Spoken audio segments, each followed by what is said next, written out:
Halo teman-teman, ketemu lagi di video vlog saya. Menyambung video yang sejarah Madani.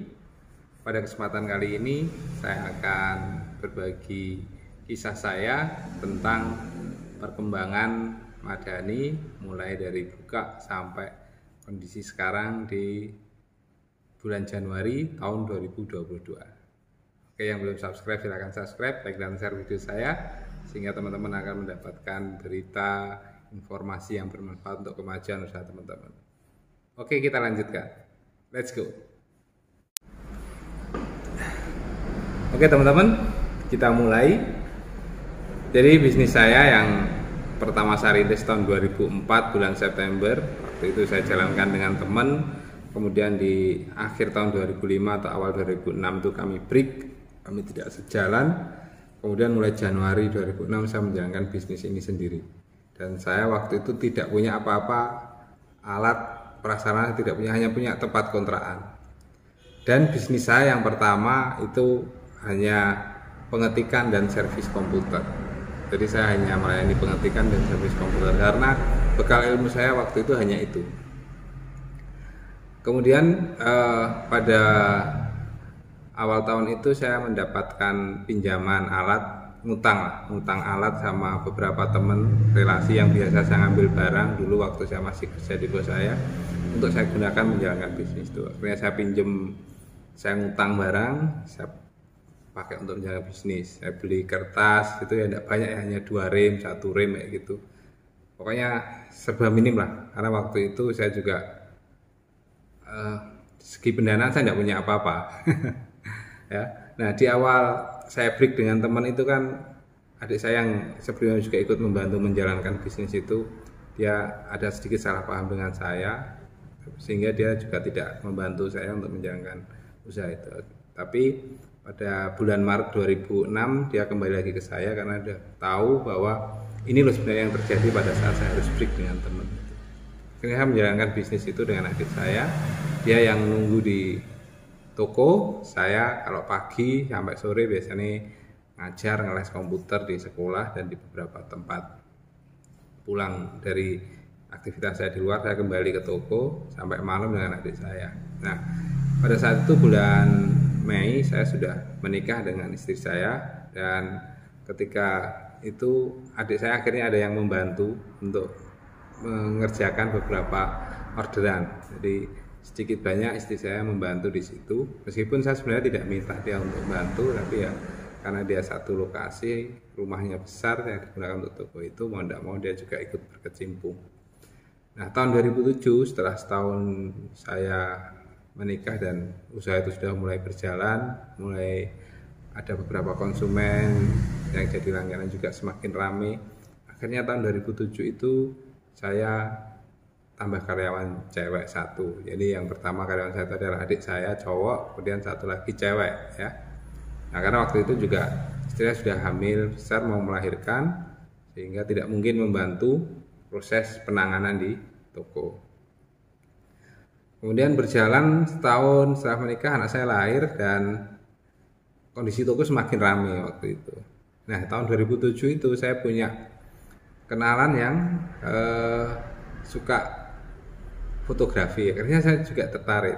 Jadi ada teman saya waktu itu punya usaha fotografi, saya tertarik, akhirnya saya belajar. Nah, saya belajar fotografi ke dia, dan waktu itu masih belum begitu marak ya untuk kamera digital 2007 itu. Nah, kemudian tahun 2008 toko sudah semakin ramai, saya sudah ada bekal ilmu fotografi waktu itu. Dan saya nambah lagi 1 karyawan cowok. Jadi saya punya karyawan cowok 2, kemudian ceweknya 1. Dan tahun 2008 itu usaha sudah mulai berkembang sih. Tapi dari hasil usaha itu ya belum cukup banyak lah yang bisa ditabung. Dan saya waktu itu pengen punya kamera DSLR ya. Akhirnya saya pinjam uang ke kakak waktu itu untuk beli kamera. Nah, dari situlah saya nyicil untuk bayar uang tadi yang pakai untuk beli kamera ke kakak itu tiap bulan. Lupa saya, sekitar 5 juta berapa waktu itu ya saya beli kamera. Akhirnya usaha saya tambah. Jadi yang pertama itu hanya pengetikan sama servis komputer, akhirnya tambah fotografi. Jadi saya melayani foto studio, kemudian foto manten, cetak foto di situ. Mulai 2008 ke 2010 itu terjadi peningkatan yang lumayan. Jadi saya nambah lagi karyawan itu cowok. Jadi cowoknya 3, ceweknya 1. Nah, kemudian mulai bergeser ke 2009 itu sudah mulai ada siswa yang prakerin atau PKL waktu itu ya. Kayaknya tahun 2009. Nah, 2009 itu sudah ada yang mulai PKL. Jadi kita ada tambahan tenaga yang gratis ya, siswa yang magang waktu itu. 2010 itu sudah mulai rame ada warnet. Nah, jadi zaman dulu warnet itu mulai rame. Nah, tahun 2010 itulah usaha kami itu sudah Madani itu sudah semakin ini ya, makin kencang ya, makin rame. Akhirnya saya buka warnet. Saya punya warnet 1 waktu itu. Nah, karena waktu itu kita di kontrakan dan 2010 kita punya warnet, tokonya sudah semakin ramai, saya nambah karyawan lagi. Tidak salah 2010 itu saya sudah punya 5 karyawan, terus ditambah siswa yang magang gitu. Jadi dulu ada 3 cowok, 2 cewek tahun 2010. Nah, 2010 itu saya juga dapat ini ditawari tanah. Nah, yang sekarang jadi tempat tinggal dan tempat cetak banner itu. Waktu itu saya juga punya uang sih masih minim ya, tapi kita pikir-pikir lagi ya, nanti saya butuh rumah sendiri, butuh tempat. Nah, akhirnya saya ambil rumah waktu itu. Saya beli rumah, saya pinjam di bank. Ya, saya beli rumah sama tanah ya. Ya besar ya, cuma 60 juta waktu itu beli. Nah, 2010 kita mulai punya warnet ya. 2011 sudah semakin ramai dan toko juga semakin ramai waktu itu. Toko sudah semakin saya lebarkan, banyak barang yang sudah kita stok di sana. Akhirnya 2011 itu toko sudah tidak mungkin ada warnet lagi karena warnet kan butuh space yang luas. Akhirnya warnet itu saya pindah ke rumah yang tadi beli itu. Karena sudah ada bangunannya waktu 6x6, dari situ saya bangun untuk warnet. Jadi warnet mulai tahun 2011 saya pindah ke rumah itu. Nah, itu tahun 2011 karyawan saya sudah 7 ya. Sudah 7 karena warnet sudah pindah, jadi warnet itu yang nunggu 2 orang. Jadi yang di Madani tetap 5, 3 cowok, 2 cewek, terus di warnet itu 2 orang. Jadi waktu itu saya sudah punya karyawan itu 7. Nah, tahun 2012 saya punya keinginan untuk buka cabang karena mobilitas saya ke sekolah, ke beberapa tempat itu kan saya melihat daerah ini potensial, daerah ini bisa untuk jadi cabang Madani. Saya analisa, saya hitung-hitung lagi awal tahun 2012 waktu itu. Nah, maka jatuhlah pilihan itu saya buka cabangnya di Bendo karena saya ngajar di SD Bendo di Kecamatan Bendo, Kabupaten Magetan.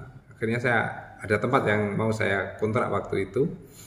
Saya sudah persiapan ya, waktu itu saya pinjam bank untuk beli rumah itu juga sudah lunas ya, 2010 sampai 2012 karena angsuran 2 tahun waktu itu sudah mulai lunas. Saya punya angan-angan nanti mau buka cabang lagi, saya dapat modal dari bank kayak gitu.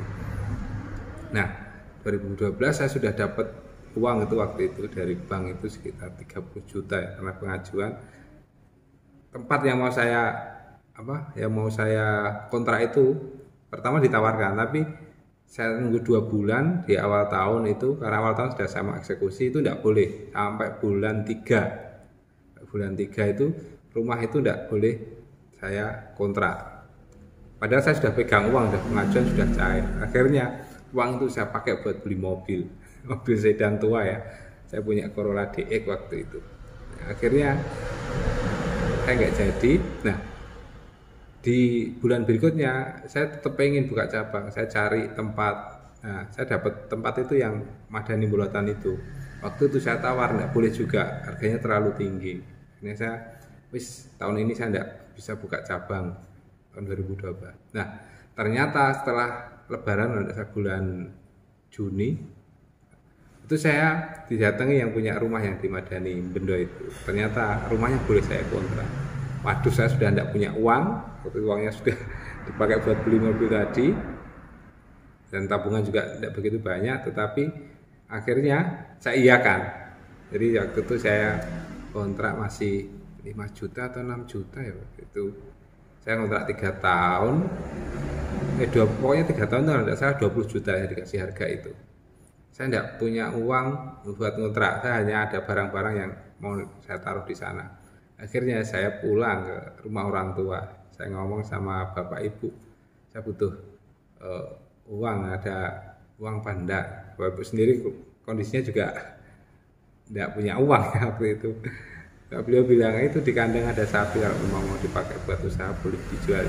Alhamdulillah ya, waktu itu saya pinjam sapinya orang tua, saya jual untuk buka cabang itu, untuk bayar biaya kontrak itu.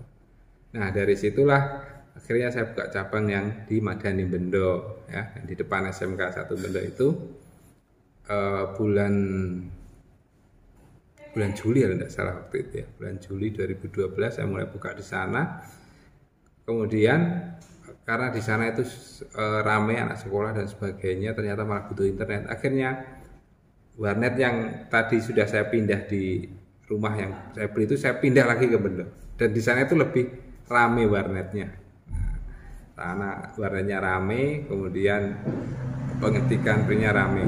Nah tahun 2013 itu saya mulai fotokopi, karena banyak konsumen itu minta fotokopi. Sebenarnya mulai 2010 saya sudah pengen fotokopi itu, tapi saya pending karena saya analisa kok sepertinya tidak pas dengan saya. Tapi akhirnya awal tahun 2013 saya beli mesin fotokopi. Ya, belinya mesin Canon lah, karena yang tahu saya kan Canon ya, yang di pasaran juga Canon. Waktu itu saya beli mesin waktu itu IR 3300 yaitu sering trouble. Saya jadi jengkel juga waktu itu. Akhirnya ganti mesin, trouble lagi, ganti mesin, trouble lagi ya, sampai saya investasi banyak waktu itu. Saya penasaran kenapa saya tidak sukses ya di fotokopi. Nah, mungkin teman-teman bisa membaca sejarah saya buka fotokopi ya. Nah, sampai akhirnya saya pindah ke mesin baru. Nah waktu itu saya lanjutkan di tahun 2012 sampai 2015 itu saya rame-ramenya punya warnet ya, rame banget pokoknya. Saya karyawan tuh waktu itu sudah nambah jadi 10 orang di tahun 2015, sekarang saya ada 10 orang. Nah 2015 kan yang rumah yang saya beli yang sebelumnya jadi warnet kan akhirnya kosong. 2015 rumah itu saya bangun. Jadi sebagian keuntungan dari warnet waktu itu saya pakai untuk membangun rumah. Sebagian uangnya juga pinjem. Terus yang beli sapi, yang jual sapi punya orang tua sudah saya kembalikan. Terus waktu 2015 saya mulai bangun ini ruangan ini ya, yang jadi tempat cetak foto dan jadi tempat tinggal saya ini 2015 selesai. Nah, saya masih waktu itu 2015 rumah ini ya baru selesai 2 bulan selesainya. Nah itu sudah progresnya 65% lah, belum rapi. Nah, karena rumah ini juga belum siap ditinggali, akhirnya rumah ini saya minta untuk ditinggali oleh ponakan. Waktu itu saya tanya, kamu mau enggak ninggali rumah ini? Dianya mau, tapi minta untuk dibuatkan usaha. Nah, saya pikir-pikir usaha apa ya di sini. Nah, kebetulan rumah ini itu depan ini ada lapangan ya. Ada lapangan rame tiap sore, anak-anak, orang-orang yang olahraga pagi juga rame. Akhirnya saya buat ini, rumah ini pertamanya kafe ya, tempat nongkrongnya anak muda. Nah, saya ketika bikin usaha saya buat analisa, saya buat rencana. Ya wis kita buat warung, kita buat kafe, tapi jangan asal-asalan, harus bagus, harus seperti ini. Nah ternyata ini saya suruh ninggali ponakan itu, saya bukain warung itu rame ya, usaha kuliner itu rame sekali waktu itu, rame banget. Nah dari hasil kuliner ini saya pakai buat finishing rumah ini. Jadi kalau pas pertama 2015 selesai bangun itu baru 65% dari hasil kafe tadi, itu bisa sampai 100%, bisa pasang granitnya, bisa pasang macam-macam lah sampai finishing yang ruang atas, kan tingkat 2 ya rumah ini. Nah, dari situ bisnis ini berjalan sekitar 3 tahun ya, 2015, 16, 17, itu ramai sekali. Nah, tapi kemudian ponakan saya tahun 2017 itu pamit, dia pengen punya usaha sendiri. Ya, sudah saya iakan saja. Kemudian kafe atau warung itu dijalankan oleh pegawai saya, karyawan saya ya. Jadi dulu waktu di Madani itu karyawan saya ada 10. Ya, khusus yang ngurusi kafe itu ada 5 orang. Ada 5 orang. Ya, karyawan saya 5 orang. Itu yang masuk pagi 2, yang masuk siang 3, plus yang ponakan saya tadi, karena yang pintar masak itu sama istrinya. Jadi ada 7 orang yang ngurusi kafe. Itu sangat ramai. Dari hasil itulah saya bisa ini ya. Nah, ketika ini sudah mulai dijalankan oleh orang, karyawan saya tadi tahun 2017, itu perjalanannya mulai tidak lancar. Nah, sedangkan saya fokus di Madani. Madani juga sedang kencang-kencangnya waktu itu.